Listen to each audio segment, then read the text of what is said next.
एक तरह से आप इसको मेडिटेशन का डार्क साइड कहें तो कोई दिक्कत वाली बात नहीं है, क्योंकि जब वो साधक धीरे धीरे मेडिटेशन करता है तो उसको ऐसा अनुभव होता है कभी कभी, और वे बिल्कुल विचलित हो जाता है उस मार्ग पे, और एकदम अपना ध्यान समाधि उसकी टूट जाती है। अब आपने मेडिटेशन में फ़ायदे तो काफ़ी सारे सुने होंगे कि मेडिटेशन में, ध्यान में फ़ायदे ये होते हैं कि आपकी बुद्धि तेज हो जाती है, एकाग्र क्षमता बढ़ती है, धीरे धीरे किसी एक चीज़ पर आपका ध्यान बिल्कुल विकसित होने लगता है, और आप में अनेकों प्रकार के सुधार होते हैं, रोग प्रतिरोधक क्षमताएँ भी बढ़ने लगती है। काफ़ी हद तक हर चीज़ में लगभग 80-90% सुधार होने लगता है, हर चीज़ में जो आपसे जुड़ी हुई है वो ध्यान के माध्यम से। लेकिन ध्यान में यानी मेडिटेशन में एक ऐसा भी मार्ग है जहाँ पर साधक विचलित हो जाता है। अब ऐसा क्यों होता है? अधिकांश लोगों के साथ ऐसा हो रहा है। यानी जब वे शुरुआत करते हैं तो वे देखते हैं कि मेडिटेशन करते हैं और थोड़ा सा गहरा ध्यान जाने लगता है, तो वे भयभीत हो जाते हैं कभी कभी कि नहीं अब वापस आना होगा कि नहीं होगा। तो ये भी होता है, और अधिकांश ऐसा भी होता है कि वे धीरे धीरे मेडिटेशन कर रहे हैं और करते करते उनके सामने एकदम से अचानक कोई ऐसा स्वरूप आ जाता है कि वे विचलित हो जाते हैं, बिल्कुल विचलित हो जाते हैं और समाधि टूट जाती है, उनका ध्यान मेडिटेशन भंग हो जाता है उसी समय। अब ऐसा हो क्यों रहा है, आप इसको थोड़ा अच्छे से जानना, और मैं आपको इसको डिटेल में बताने वाला हूँ, तो इसको जाने। तो नमस्कार दोस्तों, आपका स्वागत है हमारे चैनल में आत्मा का सफ़र, और जानते हैं इस विषय के बारे में। देखिए, आपने सुना होगा कि एक आपके भीतर चेतना है। चेतना पर कार्य कब किया जाता है? जब वो साधक पूजा, ध्यान, समाधि इत्यादि कोई भी मार्ग चुनता हो, तब ये चेतना पर ही कार्य होता है पूरी तरह से। चेतना यानी चेतना का स्तर धीरे धीरे बढ़ने लगता है। अब जैसे जैसे इसका स्तर बढ़ता है तो मान के चलिए कि आपके भीतर अनेकों प्रकार के सुधार होने लगते हैं, और वो भी गजब के। और ऐसे सुधार होते हैं कि आपका जीवन बिल्कुल बदल देता है। चेतना में अगर सुधार किया जाए, धीरे धीरे इसका स्तर बढ़ता रहता है, धीरे धीरे उत्तम स्तर पर आ जाती है, बिल्कुल उच्चतर स्तर पर अगर आती है चेतना, तो उस समय एक साधक, एक भक्त वे भगवान तुल्य कहलाता है। बिल्कुल, इसमें किसी भी प्रकार का कोई संदेह नहीं है, क्योंकि जब चेतना का स्तर बहुत हाईएस्ट लेवल पर होता है तो साधक के मन के भीतर किसी प्रकार का ना तो कोई नकारात्मक विचार होता है, ना किसी प्रकार का दूषित विचार होता है, और जो जीवन शैली उसने अपनाई हुई होती है वह एकदम भगवान तुल्य होती है, एक साधु की तरह, बिल्कुल साधु की तरह उसकी जीवन शैली हो जाती है। अब जो देखिए, चेतना आपके भीतर है, ये परम चेतना आपके भीतर बैठी हुई है। इसका जब स्तर धीरे धीरे बढ़ता है तो काफी सारी एक ऐसी चीजें होती है भीतर आपके मन के भीतर।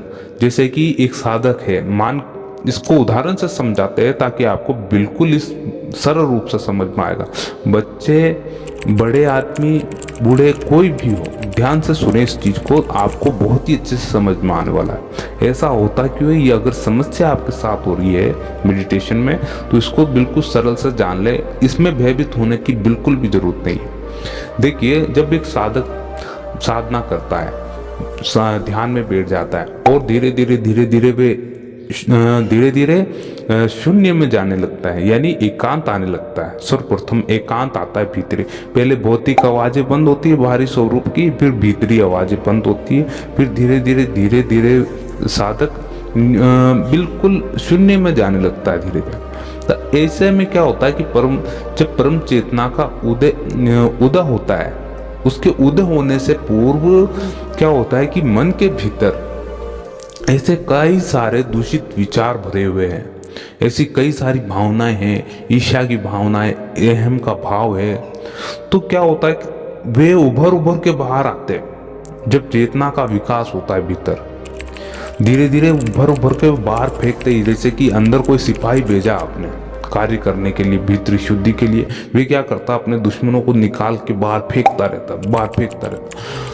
इसी के परिणाम स्वरूप किसी में कुछ ऐसा दृश्य जागृत होता है कि हाँ ये कोई ऐसी डरावनी चीज़ है, और किसी के मन में एकदम विचार आता है कि नहीं हम कैसे लौटेंगे। धीरे धीरे ये आपका भय होता है। देखिए कि यही वह समय होता है जब आपका शरीर सुन्नता और भय से मुक्त हो जाता है। ध्यान रखिए इस चीज़ का, ये केवल भावनाएं और संवेदनाएं हैं जो केवल विचार के रूप में ध्यान में आते हैं। ध्यान रखिए केवल और केवल विचार के रूप में ये ध्यान में आते हैं। जैसे आप ध्यान कर रहे हैं और आपके सामने कुछ ऐसा स्वरूप खड़ा हो गया, नहीं भयभीत हो गया, आपने कोई ऐसा स्वरूप देखा, तो ये क्या है कि मन के भीतर पड़े हुए काफ़ी सारे दुष्कृत विचार ऐसे होता है, भावनाएं ऐसी होती है जो धीरे धीरे बाहर निकलती है, यानी ये आपका मन साफ करती है धीरे धीरे ध्यान माध्यम से। ऐसे ही जब साधक आध्यात्मिक मार्ग में चलता है, जैसे कि आप यहाँ खड़े हैं और आपको जाना है बहुत आगे तक, ऊपर उस परमेश्वर के मार्ग तक, तब आप धीरे धीरे एक एक सीढ़ी वहाँ चढ़ना शुरू करते हैं। धीरे धीरे एक एक सीढ़ी, तो क्या होता है एक एक सीढ़ी पर एक एक चीज में सुधार होता रहता है। धीरे धीरे आप में मन का जो स्तर है, जो बिल्कुल न्यूनतम स्थिति में ले चुके हैं आप, बिल्कुल गंदे दूषित विचार उसमें आते रहते, तो उसमें बदलाव होना शुरू होता है, उसमें शुद्धता आने लगती है।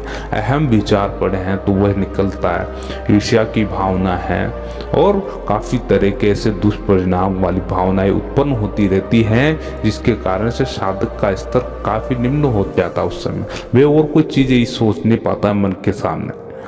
तो अब आपको क्या करना है कि जब चेतना पर विकास किया जाता है, ध्यान के माध्यम से चेतना का स्तर बढ़ता रहता है, तब क्या होता है कि धीरे धीरे एक साधक का भी स्तर बढ़ता है ध्यान के मार्ग में। धीरे धीरे एक एक स्टेज पार करता रहता है, एक एक पंक्ति दर पंक्ति चढ़ता रहता है वे परमेश्वर के मार्ग में।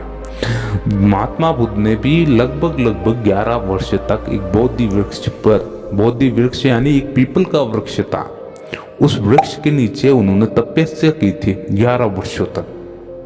11 वर्षों पश्चात उनको आत्मबोध हुआ, जिन्हें महापरिनिर्वाण कहा जाता है।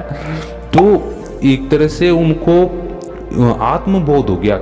इसको सरल भाषा आत्मबोध होना यानी ये भाव समझ लेना कि आप चीज जिस सत्य की खोज में तलाश कर रहे हैं वह आपको कहीं मिलेगा नहीं, बाहर बिल्कुल नहीं मिलेगा, आपके भीतर है, और आपने उस चीज को बिल्कुल एज इट इज देख लिया और समझ लिया उसको, हाँ यही है, जो है वो सत्य यही है, भीतर बैठा हुआ है और कहीं नहीं।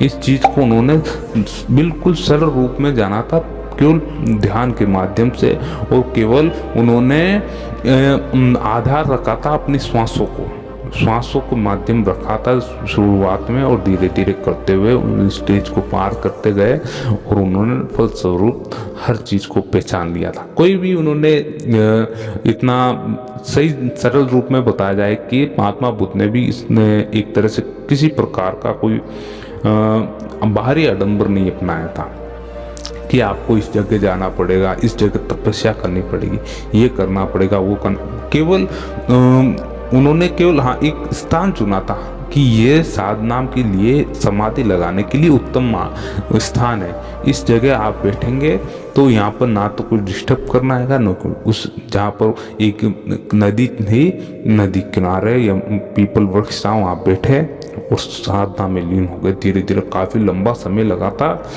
लेकिन सफलता ऐसी मिली कि चारों तरफ इतिहास रच दिया उन्होंने। आपको भी धीरे धीरे अगर ऐसे ध्यान में कुछ आती प्रॉब्लम, तो इसमें कोई दिक्कत वाली बात नहीं। वे एक तरह से आपके भीतर कुछ ऐसे दूषित चीज़ें भरी हुई है, वो निकलती है धीरे धीरे बाहर, वो बाहर निकलेगी तब जाकर भीतर शुद्ध विचार, उत्तम विचार और काफ़ी सारी ऐसी सकारात्मक भावनाएं उत्पन्न होगी जो परमात्मा से जुड़ी हुई होगी। इस चीज़ को आपको स्वयं को पहचानना पड़ेगा और धीरे धीरे इस पर कार्य करते रहें। आप इस चीज़ को बिल्कुल सहज रूप से, सरल रूप से, अच्छे तरह से समझ जाएंगे। आपको ये वीडियो कैसा लगा जरूर हमें कमेंट के माध्यम से बताएं। अगर आपको वीडियो अच्छा लगा हो तो लाइक करें और शेयर कीजिए हमारे चैनल आत्मा का सफर। मिलते हैं हम आपसे अगले वीडियो में, जब तक के लिए जय श्री राम, ओम नमो भगवते वासुदेवाय।